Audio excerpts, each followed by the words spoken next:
Good morning. মই আজি আকৌ আগন্তুক কম্পিটিটিভ এক্সামবিলাকৰ সুবিধা হোৱাকৈ গণিতৰ কেইটামান দশমিক সংখ্যাক ভগ্নাংশলৈ পৰিৱৰ্তনৰ প্ৰশ্ন কেইটামান লৈ আহিছোঁ। গতিকে মোৰ প্ৰথম কনভাৰ্ট ডেচিমেল ইনটু ফ্ৰেকশ্যন আৰু মোৰ ফাৰ্ষ্ট কুৱেশ্যনটো হ'ল 0.36। 0.36ক মই এই দশমিক সংখ্যাক ভগ্নাংশলৈ পৰিৱৰ্তন কৰিব লাগিব। গতিকে একদম চিম্পল, আমি প্ৰথমতে চাম দশমিকৰ পিছত সংখ্যা কেইটা আছে। দশমিকৰ পিছত সংখ্যা দুটা আছে। গতিকে দশমিকৰ পিছত সংখ্যা দুটা থাকিলে আমি কি লিখিম, তলত 100 দিম আৰু ওপৰত 36 লিখি দিলে হ'ল, 36/100। ঠিক একেদৰে নাম্বাৰটো আছে 2.04।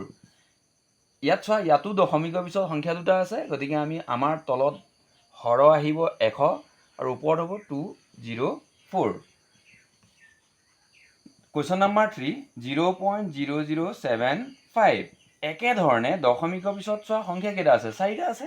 গতিকে 10000 আৰু ওপৰত কি আহিব, আচলতে 0075 আহে, কিন্তু সংখ্যাৰ আৰম্ভণিতে আমি 00 নিলিখোঁ। গতিকে আমাৰ এইটো কি হ'ব 75/1000।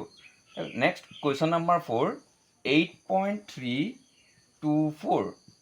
একেধৰণে চোৱাচোন, ইয়াকো আমি চোৱা দশমিকৰ পিছত সংখ্যা তিনিটা আছে। গতিকে 1000 আৰু ওপৰত আমি কি লিখিম 8324। Next question number 5 1.0024। চ' দশমিকৰ পিছত সংখ্যা কেইটা আছে, দশমিকৰ আগত যিয়ে নাথাকক, দশমিকৰ পিছত সংখ্যা কেইটা আছে চাৰিটা। 10000 আৰু ওপৰত আহিব চোৱা 10024। গতিকে এনেধৰণে আমি যিকোনো দশমিকত থকা সংখ্যাক ভগ্নাংশলৈ পৰিৱৰ্তন কৰিব পাৰোঁ। ধৰি লোৱা এতিয়া মই গোটেইখিনি দশমিকৰ পিছত দুটা সংখ্যা, তিনিটা সংখ্যা, চাৰিটা সংখ্যা থকা দেখুৱালোঁ।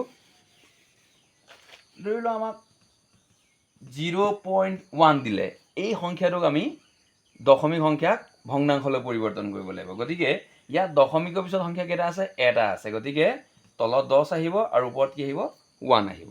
চাপ'জ নেক্সট কুৱেশ্যন আমাক দিলে 0.001।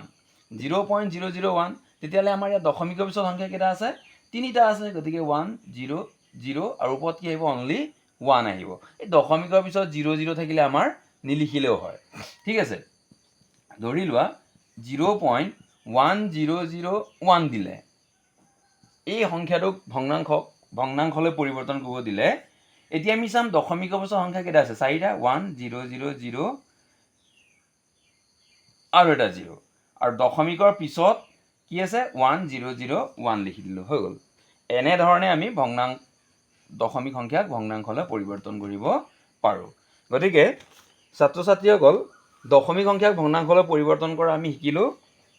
আৰু যদি মোৰ ভিডিঅ' ভাল পোৱা তেতিয়াহ'লে লাইক আৰু কমেণ্ট লগতে ছাবস্ক্ৰাইব কৰিবলৈ নাপাহৰিবা। ধন্যবাদ।